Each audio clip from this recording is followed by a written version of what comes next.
Hello, everyone, and welcome to my inaugural episode. You are now tuning into a Relationship Therapy Podcast, a safe space for you to be open, vulnerable, and challenged through the various topics that we will be discussing. So this is a non-judgmental free zone.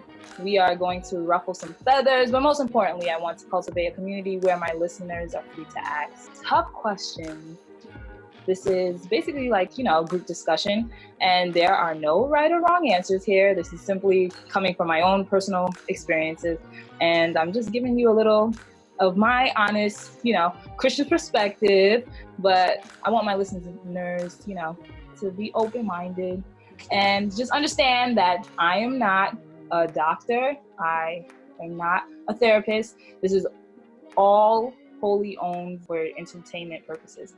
So welcome. This is my first podcast ever, and I'm your host, Ayana. I have a guest who's going to be joining me today, my co-host, my bestie. Her name is Mrs. Nyambi Espada. She is currently in school to receive her master's in counseling, so this is going to be awesome because today's topic, we are going to dive into learning to love yourself first before you can love others.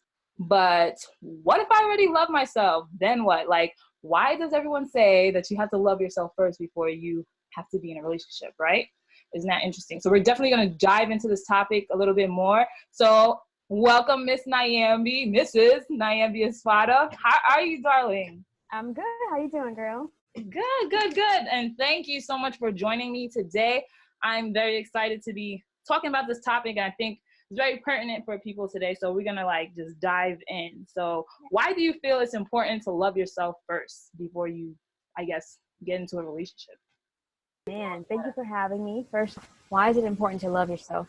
I think it's really because it's more difficult if you don't love yourself and you aren't really aware of the positive things about you, the things that you need to work on. And so just perception is maybe off, because then you may take what anybody says, or especially a partner, you may take what they say to heart more easily without it necessarily being true. You might not examine it in the same way. I think it has a lot to do with validation. That's a big one, right? So there's external validation versus internal validation. So external validation is really when, we need other people's approval, right? For us to feel okay with whatever the thing is. So for example, with us females, we have an outfit on, we say, oh, does this look good? And then, we might think that it looks good, but we may feel a little uncertain, right? And so then when we ask someone else and they give us the approval, yeah, that looks really good. Then you start feeling like, wow, yeah, this is really good, right?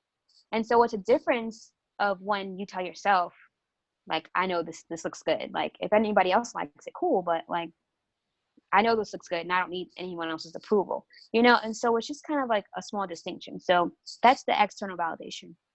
The internal validation is when you don't need anybody else's approval, right? So you validate yourself. You know that you are beautiful. You know that you are good at this. You have evaluated yourself, right? And so you have a better understanding of who you are. And so when you don't love yourself, you are, kind of looking for more of that external validation, whether it's conscious or not. So I think that's a big one. So I was reading a blog post and from Psychology Today, and they said the term loving yourself first before you can love others is basically kind of in a sense, a wall in which people kind of hide behind because they themselves are either afraid to love. What do you think about that? So you're saying that not loving yourself is hiding behind a wall? From reading the blog post, she basically said that sometimes people say, in order to be in a relationship, you have to love yourself first. Sometimes they try to hide behind it because they're afraid to show love or be loved. Would you kind of agree with that? I guess I will just answer. Yeah. I thought that was an interesting process. But I kind of disagree. I don't think necessarily people try to hide behind that. I feel as though in order for you to be in a relationship, you have to love yourself first, so you won't be able to show love to another person. I don't know. I feel like it's just like I feel like it's very personal, and it's very different for everybody. Everyone comes from different backgrounds and experiences. So I don't think that's true. Yeah. But I do feel as though the reason why you should be able to be content with yourself is because you shouldn't look for validation in what another person says. I guess for some people, being in a relationship, it gives them that, oh my gosh, I'm loved. No, yeah, I agree with you. Honestly, I think that that's a myth of like, if you don't love yourself, then how do you expect anyone else to, right?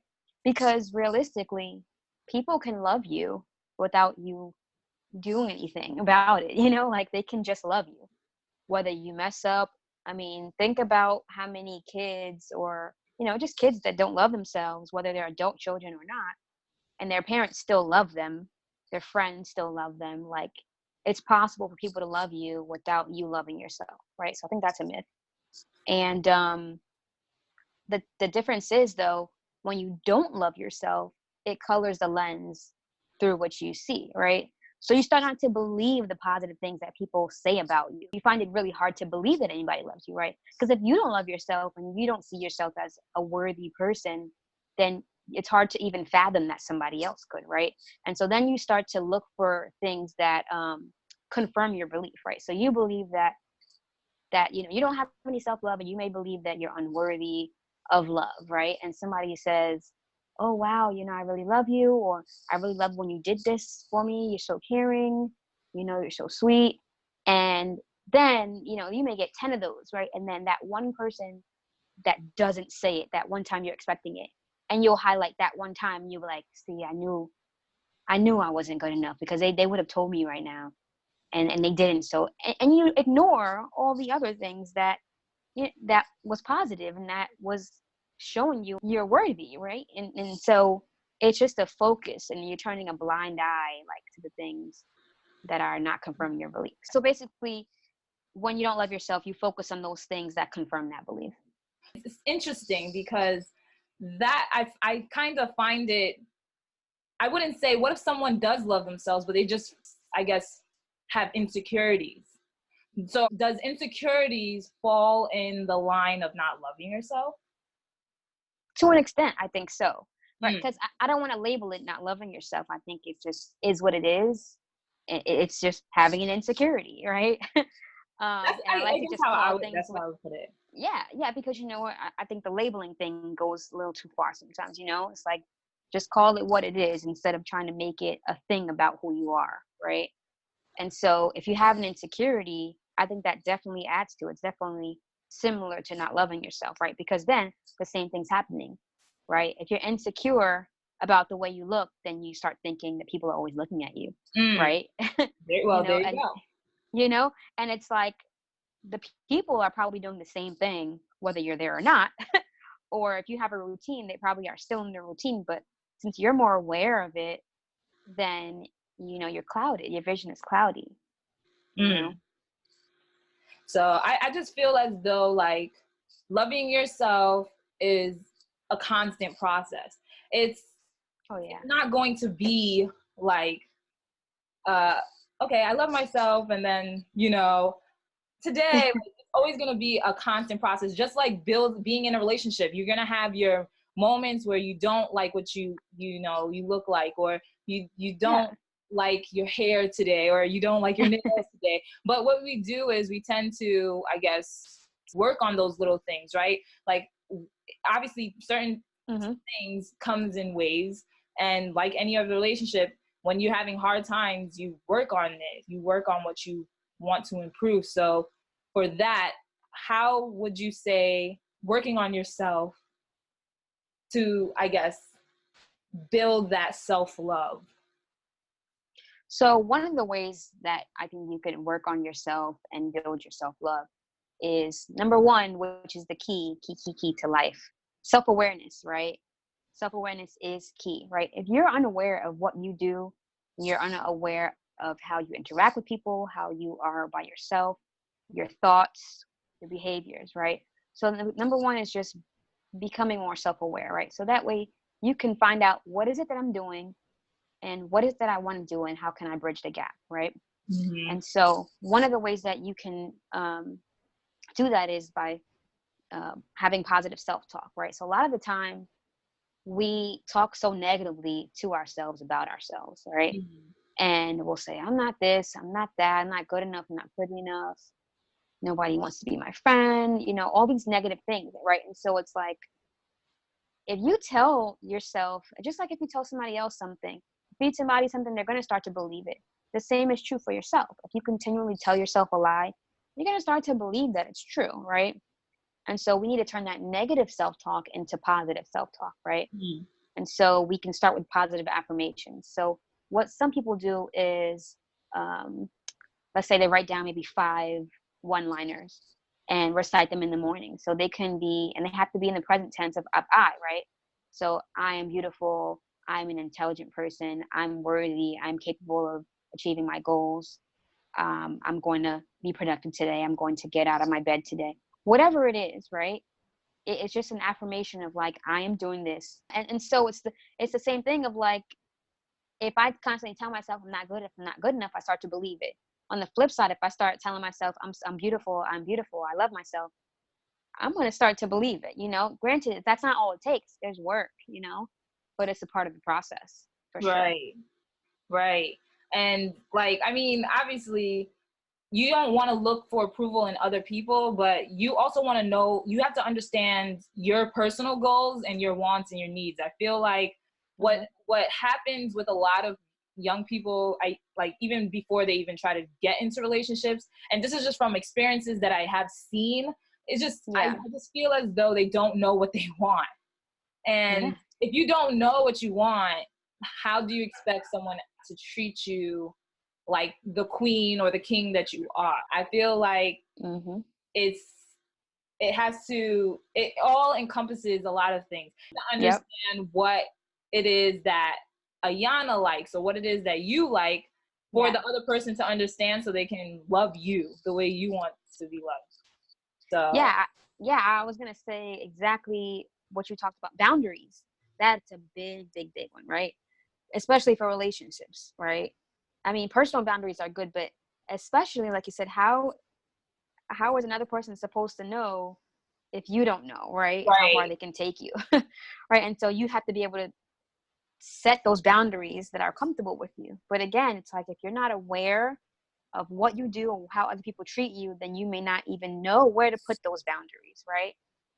And people will always, it's my belief, I should say, that people always will see how far they can push you, right? And it's up to you to decide where the boundary is going to be. But if you never set the boundary, then they're going to continue to push you because they think that it's okay because you're not telling them anything otherwise, right? And so with relationships, whether the boundary is, not cheating per se, but let's say don't text, people after 9 p.m., right? Don't text the other sex after 9 p.m., right? Or don't follow this girl or girls on Instagram, whatever it is, right? You have this thing that is what works for you in a relationship, right? And this is what I want in a relationship. This is what's going to make me happy. And outside of this, I might not be happy, right? But if you never set that, then you don't have the boundary and the other person doesn't know of your expectation, right? So then you start having internal expectations that nobody knows about. And then you're upset when the expectations are not met. No, exactly. You know what, that is the truth. And men and women should understand that not men, not women, no one is a mind reader but God. But like, that's the whole thing.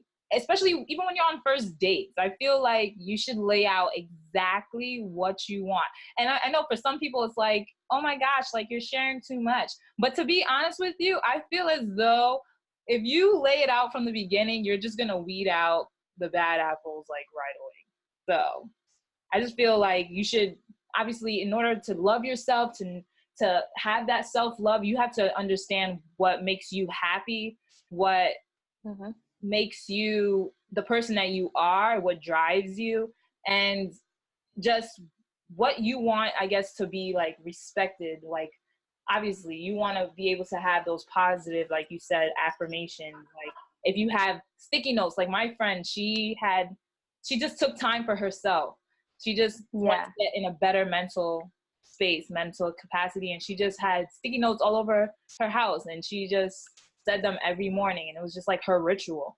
But it was for her to just come back, and to be centered and just realize, like, I have to take care of me in order to give to other people. I have to be able to give to me first. Yeah, I mean, I think that's a great point of like, if I'm not working on being my best self, then anything that I give out is not the best version of me, and if I can work on me, then I can be better for other people too, Right. But one thing that I did want to go ahead and touch on as well, in terms of working on loving yourself, is figuring out what are those underlying feelings of you not loving yourself, right? Is it self-doubt? Is it that you're feeling inadequate? Is it that you feel unworthy or of no value, right? Start thinking, is it because you're ashamed? Are you guilty of something? Do you feel like what you've done is just too much and now you can't go back, right? Are you so angry at what somebody has done to you, right? So just kind of figuring out like, what are those underlying things, right? Because if we can address those, then it will lift that burden off of you to give yourself the permission to love yourself, right? Because if you feel like you're so guilty because of all the wrongs that you've done, then a lot of times you're telling yourself, your self-talk is, I'm not worthy of loving myself because of what I've done, right? And it's not true. It's like the things that we've done do not have to define us. Our past does shape us, and it brings us to where we are. But the good news is that we get to decide who we want to be, right? And we have to give ourselves a little bit of grace, because when we think back to things that we've done in the past, we like to always look back and say, oh man, I shouldn't did that. Oh, what was I thinking? Why did I do that? Right? And so what we're doing is we're thinking about old stuff from 5 years ago with the mind that we have today. It's like, if you're 30 years old, you have to think about how your 25-year-old mind thought about it, not the 30-year-old mind, right? You didn't have all the knowledge and experience that you have at 30 at 25, right? And so you have to look at it through that perspective, right? Or if another thing that is helpful for some people is like, if they envision, especially when it's stuff that happened in childhood, and if they envision their sibling going through that same thing at the same age. So if you were mean to your mom and your siblings and you feel like you're undeserving, and that was when you were a kid, imagine your sister doing the same thing at 10 years old. Would you be so critical with them, or would you be more forgiving, right? And so it's like, if you're able to be more forgiving with the other people, then why not do it to yourself, right? Why are you making it seem like you're not worthy of it, right? So just kind of examining that can be really helpful.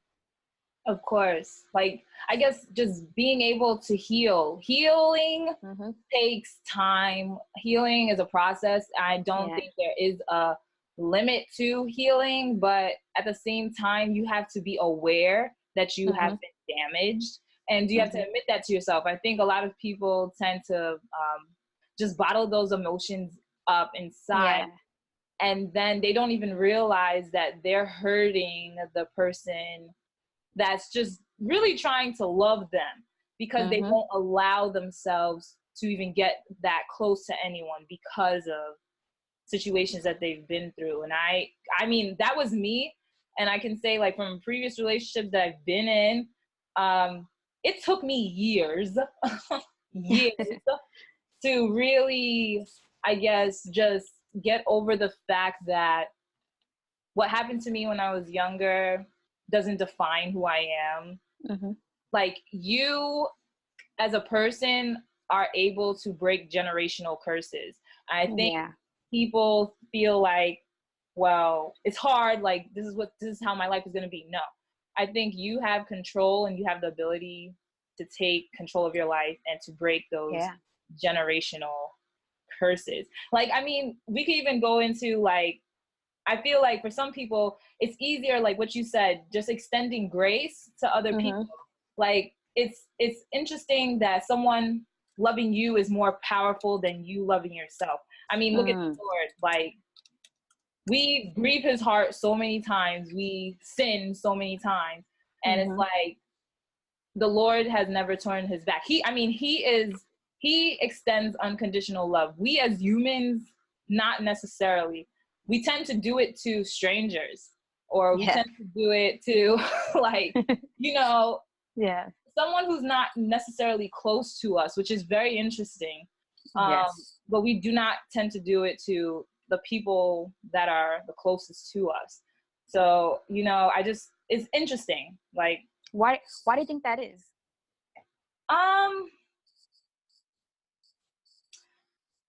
It's, you know, I don't know. It's really interesting. It's interesting perspective because, like, just even reading that blog post, like, she was saying that it's powerful for others to love us. And I guess it's because they see things that you may not necessarily see in yourself, if that makes any sense. But I mean, I don't know. There's no correct way or right way to answer that. Yeah. I think it's very subjective. Yeah, I mean, it definitely is. I want to go back to what you said, which I thought was really good about healing. Like, healing is so important, right? Like, that's really the whole idea of this podcast, of like learning to love yourself is really healing all the past hurts, healing those negative thoughts that you have about yourself, all of that. But I think it's really important in your healing, like you said, that, you know, a lot of times people want to avoid, right? They don't want to think about the past. They don't want to think about those. They don't want to feel those negative feelings, right? And so as a part of your healing, you have to allow yourself to feel, like, fully feel what, you know, what's going on with you, right? Because a lot of the time when we don't allow ourselves to feel, then we just kind of put up a wall, right? And so then we can't go around it, can't go through it, because, you know, we don't allow ourselves to. We just want to avoid it at all costs, act like it doesn't exist, right? And so the thing is, we're humans. It's human nature for us to feel, to have emotions, right? It's unnatural for us to not feel, to stop ourselves from crying, to not sit in, you know, the feeling that naturally came to us, right? And so when we allow ourselves to feel it, you know, sometimes people get caught up in like, oh man, but I don't want to be sad right now. I don't want to think about that.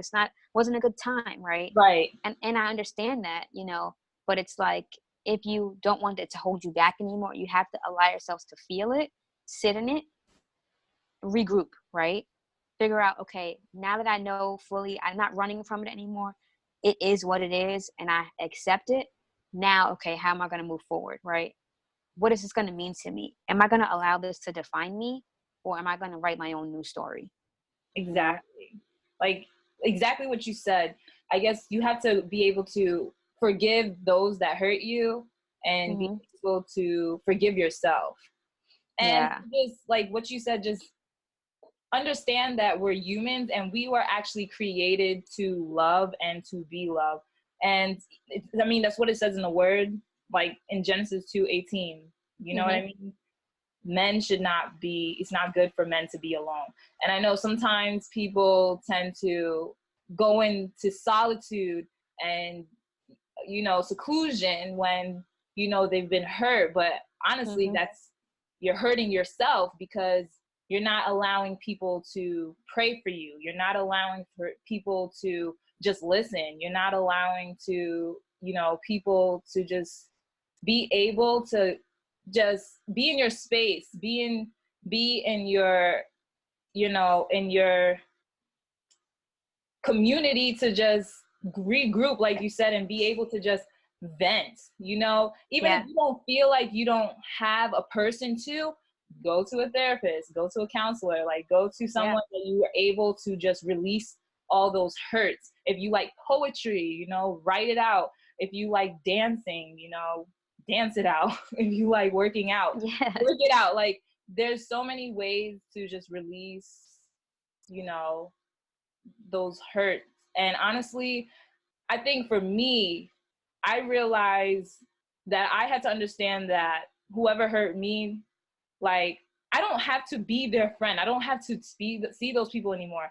I don't need to talk to them. You're not obligated to do that. But what you should do is forgive them and keep your distance. And you just pray for people. You just keep it moving. You know, you wish them the best, but do not let that hold you down whatsoever. You know, just focus on like how I can be better.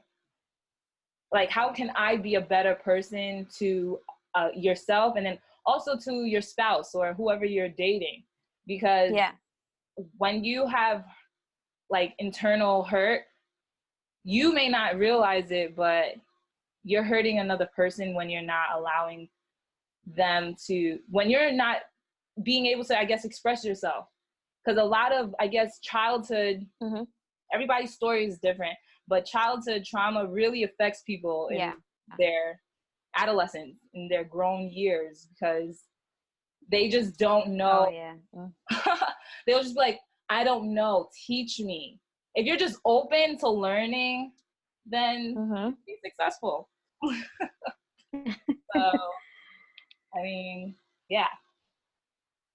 Yeah, and I think one of the things that you said that I like too was about when you quoted Genesis 2:18 about, you know, being created to not be alone and created to love, right? It reminds me of Maslow's hierarchy of needs, and so it's one of our psychological needs as human beings is love and belonging, right?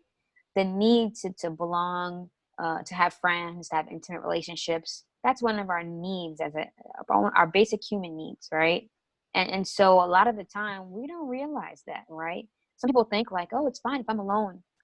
It's really not fine. Like, I mean, not to say that it's not fine to be alone sometimes, but to not have people to belong to that love you, you have connection with, you know, can be harmful. You know, it's more of like a deficit, right? If you don't have social interaction with people, you know, no matter the level, especially when it's not like a close, deep, intimate level, you know, there's really a deficit there because it's our human need. It's true. It's true.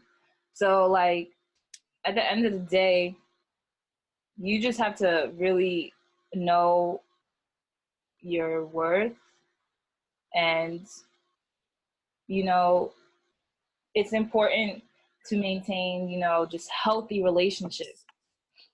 I think people, they're not used to healthy relationships, and they're used to, you know, people treating them a certain, like they've used to seeing, you know, growing up seeing something that's bad and negative and not appreciating what's good. You know what I mean? Right, yeah. So it's just like, people need to understand, like, you're king, you're queen, you're made in God's image, you are royalty. You know, like, people need to understand that. They need to walk around and have, you know, that mindset, like, I'm the ish, man. Like, I'm this. Like, you just have to have confidence. And to build your confidence is just to, like, really, you know, take care of yourself. Men, go to the gym, groom yourself, build your finances. Like, you know what I mean? That's loving yourself, because it's preparing you for your future. You know what I mean? So it's just, like, really, it's all about self-care and understanding that humans are flawed, and learn to just practice patience and grace. You know? I mean, it's a journey, the whole thing of like learning to love yourself, you know, trying to figure out, okay, what am I going to do to implement me starting to love myself? Do I want to love myself, right? We should have put that as the first question, right? But I mean, that's the start. But, you know, then do those positive affirmations, kind of trying to go deeper to see what's underlying, right? And then, do you need to forgive yourself? Well, what is it going to take for forgive yourself? Do you need to make amends with somebody?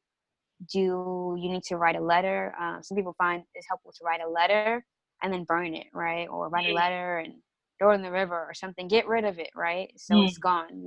You know, once you release it, then it's out there and it's out of you, right? So whatever it is, like Ayana was saying, do I need to join a dance class? Do I need to start exercising more? What is it that I can do to help me, right? Because we can only control ourselves. Like, we can't control anybody else, right? No. Whoever has wronged us, or you know, people that you don't like, whatever it is, you can't control them or what they think, what they do. None of that. You can only control what you do and what you think and what you believe. And so, how can you start doing that? What's going to be the first step for you to start on your journey to loving yourself, right?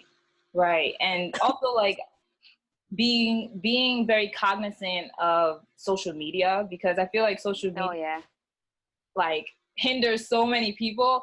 Like, I think so many people don't understand that it's skewed, it's not real. Like, people just show you the good side. You don't see how hard they had to work to get to where they are. You don't see the moments when they're depressed. You're not in their house, like, when they're going through stuff. You don't see their bank accounts. You don't know what is going on. You know what I mean? So it's like, it's the highlight reel. That's what people say. It's a highlight reel. Do not compare your chapter 2 to someone's chapter 12. Like, focus on you. Focus on yourself. And also, for ladies and gentlemen, like, do not think you can change a person. Like, no. And do not think that you can, like, influence them with your, you know, what you've learned for yourself personally. Yes, you can teach them, you could tell them, but at the end of the day, it's a personal choice.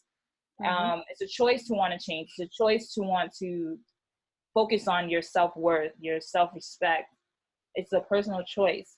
So if the other person is not willing to focus on that, then it's time for you to remove yourself, because that person's only pulling you down.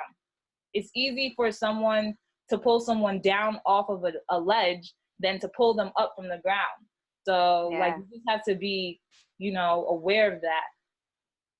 Just going forward in your relationships and your friendships, be aware of negative energy.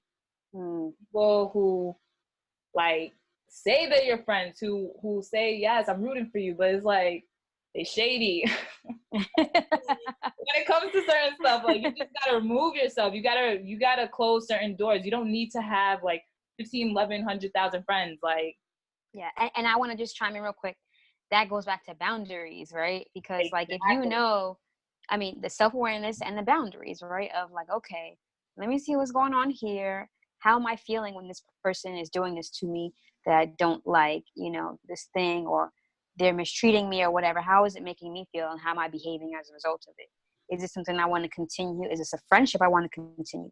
If not, then do I need to place a boundary between me and this friend? Do I need to cut them off, right? Because you have to get yourself right first, right? You have to set your personal boundaries, because if not, then you let too much negative energy into your life, and then you end up in a place where you don't even want to be, right?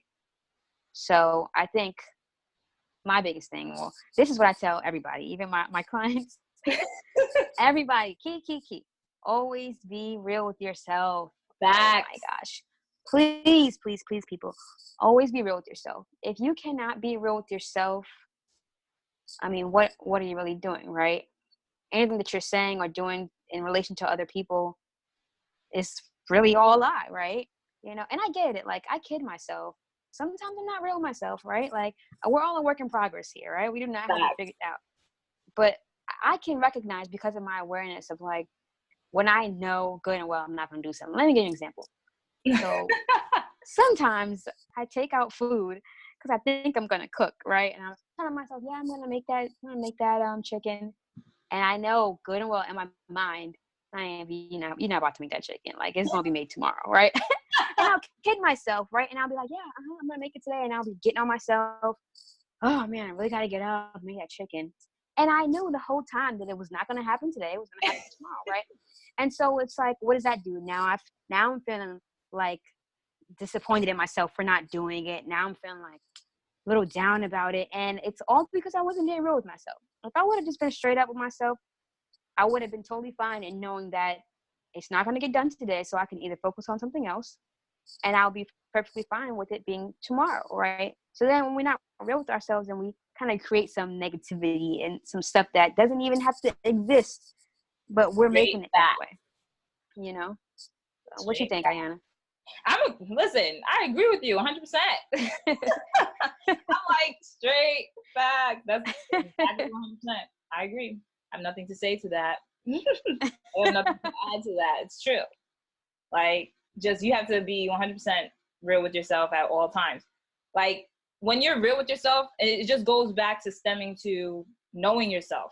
Because when you're real with yourself, others will not have to play a game on you or treat you like the way you don't want to be treated, because at the end of the day, you let that be known, clear, like established on a first date or wherever you go. You let it be known. You walk around, you exude that type of behavior that you want. You have that confidence. It's a action. It's a personal thing. It's you.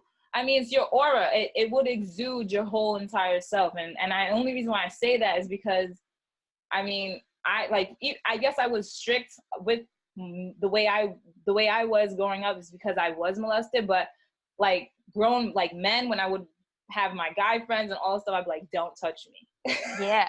Like, just don't touch me. And they knew, like, some girls, you know, they would be like, hey, you know, give the kisses there and there. But when it came to Ayana, it was like, don't touch her. Like, you know, I just set my boundaries. I just always exactly. like that. So you just have to, it's always about being real with yourself, knowing what you want, and setting those goals and sticking to them and being consistent. Because when you are consistent, others will understand that and they will just know, like, okay, this one doesn't play. You know what I mean? And that all encompasses to who you are and loving yourself and knowing that I'm worth like more than what you ever would ever know. You don't know. You don't know, but I know. Right? I know what I'm worth. So I just feel like that's just for both men and women. Like, you know, I know for women, a lot of women feel as though, you know, oh, like, you know, sometimes they feel like they're being used by guys. And you know what's funny? Guys sometimes feel used. They may not admit it, but it goes both ways. Yeah, for sure.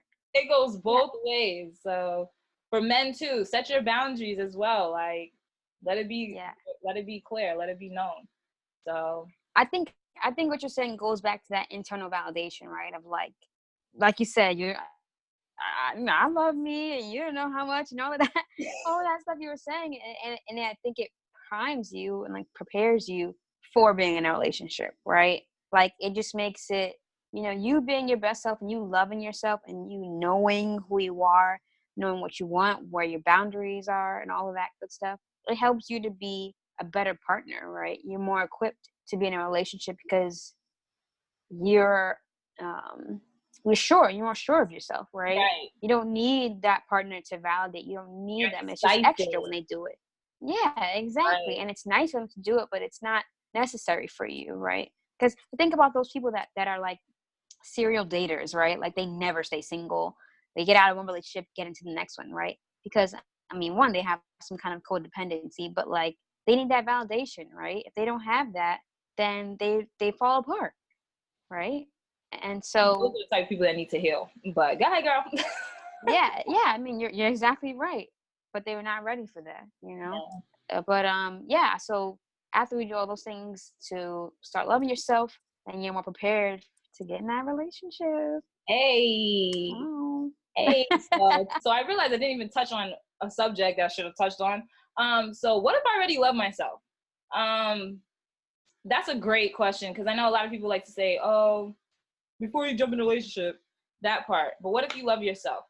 I think everything that we said kind of coincides with what if you already love yourself, because sometimes you can already love yourself, but you're hindering yourself because you're too picky, or because let me step back, because it doesn't necessarily mean that you're picky, but you have to understand that everyone is not perfect. You're not going to find a perfect spouse. You're not going to find a perfect girlfriend or boyfriend. Like, everyone's flawed. You're going to have those individuals who may be great in one area and they be lagging in some other areas, but it doesn't necessarily mean that you should weed them out, you know? So sometimes when people hear, oh, you should love yourself before, and they get frustrated about that, it's like, I'm already there. So why is it that I'm not in a relationship? Why is it that, you know, I can't settle down? No one wants to marry me. What is going on? Honestly, I think that you should take a step back and really self-evaluate, I guess, yourself, and really see what you can work on personally and see what you can change about you before you pin it on everybody else. You know what I mean? Because I think everyone has everyone, we're a work in progress. You're going to be constantly changing and evolving, and also learning, you know what I mean? But I do believe that sometimes what holds men and women back from settling down is because, one, they're scared. Two, they just feel as though there's no one that's faithful. It's because they have hurts that they need to deal with. Another issue could be like, you're battling depression, and you may not see it, or you may feel it, but you're not admitting it to yourself, where you necessarily need to, I guess, just get help or speak to someone. You know what I mean? That can also hinder you from moving forward and getting into the relationship that you want. And I know I may be ruffling feathers, and it's very, I guess, personal. It's a personal issue, but I do feel as though you would have to step back and reevaluate why, because either you have to change something about yourself, or you're choosing the wrong person, or you're looking for validation, or your expectation in the person is just, they're not that one for you. So you just kind of have to really, like, I wouldn't say, would you say picky is a word? But I mean, yes, you want to be selective, but at the same time, you don't want to be, I guess, missing out on a blessing because of one, he's too short, or well, I'll take that back, because I understand. I love my heels too. You know what I mean? But I'm saying, like, you know, don't be too quick to give up a great person because they lack a little, like, something. You can teach them. You can't change a person, obviously, but you can learn and grow with someone. You could build together. I feel like some people are afraid to build. What do you think, Nyambi? Yeah, I mean, I think that, like you said, we covered a lot of it actually in the podcast already. I think that if you already love yourself, what now? The answer is self-evaluation, like you said. I mean, like you said earlier, you could love yourself and still be insecure. You could love yourself and not trust people. You could love yourself and be a skeptic, right? You could love yourself and then put people at arm's length, right? So you have to start evaluating yourself to see, like, okay, am I bringing my best self to the table for a relationship, right? So do I have things to work on, and how can I work on them, right? So like with insecurity, right? Okay, where did this come from? Let me examine that first, right? Understanding that maybe it's a one-time thing with one specific person, right? And recognizing that that person may have done some things to make you insecure, right? Doesn't mean that all people or all men will, right? And so just kind of examining and being retrospective, and like thinking back to, how did I get this way, and evaluating, like, is that fair, or is it rational for me to, like, make it an extreme and say everybody does this, or all people do this, or it's always going to happen to me this way, or I'm always going to be this way, right? Like Ayana was saying, we all go through our different childhood. Everybody's experience is different. life as a whole, right? And so we have to say, how has that affected me? How has it made me the person that I am, right? Am I super close with my family, right? Am I going to be okay with somebody that's not, right? And so just understanding like who you are really as a person, all the characteristics you are, right? So I think it's good to just evaluate yourself and say, if somebody else were to describe you, how would they describe you, right? What do you think people would say about you, right? Mm-hmm. And so you start to say, oh, I'm caring, I'm this, I'm a good friend, I'm loyal, I'm that. And so you just start thinking, am I talking about who I actually am, or am I talking about my ideal self, right? And so whatever the gap is between your ideal self and who you are right now and how you view yourself right now, you can start to work on those steps, right? To getting to that ideal self, to getting to your best self, right? And really that comes to working on yourself. And most of the time what happens, right? You work on yourself, not even focus on anybody else, and then bam, Right. There somebody you just go. falls into your lap, right? Right. Right? Because once you got yourself together, like when you're working on yourself, when you're doing that work, it exudes from you, right? You just Right. exude, confidence, you exude, security. You start giving all these things off. And you don't And even so people realize see it. that. Right. Yeah. Right. Exactly. So just understand that love is a commandment. It's not a feeling. Like, it's the ability to overcome offenses by grace. It's the ability to eliminate barriers and allow yourself to be light and salt in like dark places, and be able to, regardless of like just objectives or opinions, be able to show love and just extend grace to everyone. So love is a verb, right? So it's actionable, right? It's not Actionable. just a feeling. Right. You have to do. Love is an action, like jump, run, play, all those things. Like that's how love is. And I think that we forget that, we don't look at it that way, right? Right. It's really an action. It's not just, oh, I feel warm and fuzzy inside. That's a piece of it, but it's putting forth that action. And whether that's the work that you do within yourself for loving yourself, the work that you do relationally to to love another person, right? And that goes on how you treat them. Go ahead. Right. Exactly. So love it's confrontational because you are able to confront, you know, prejudices. Like, you're able to confront certain things like that has been painful, that has been hurtful. Like, love extends beyond all hurt. So it's just understanding that love is actionable, like Nyambi said, and it overcomes offenses, and it's basically exuding grace. So yeah. Thank you guys for listening to today's podcast. I really hope that we shed some light on some of the stuff that we were talking about. I know we kind of ruffled some feathers, but that's the whole point.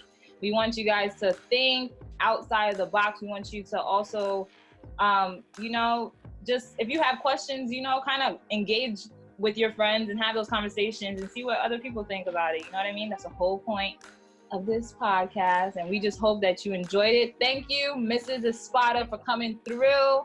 If you guys would like to reach out to her, she is graduating soon. She is going to be a counselor. What is it? Tell them what you're gonna be, girl. I don't want to know your whole thing, but You're so funny. I'm getting my master's in mental health counseling, so just a few short months and your girl will be done.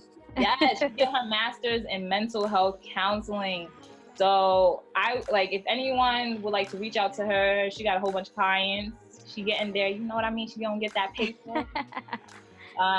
You guys can email me at my email, okay? My email is called relationshipremedy@gmail.com, therelationshipremedy@gmail.com. And you guys can email me with questions or anything. Tell me what you think about the podcast. Tell me how you feeling, and we will be back. Okay, I will have a whole bunch of different co-host coming and joining me. But of course, Mrs. Espada will be here on a regular with me sometimes. If she's not busy. Oh yeah. I got you, girl. Not busy, but yes. So I again, thank you so much for our listeners for joining in, and hope you enjoyed it. Bye. Bye. See you on the next one. And subscribe, please. Subscribe.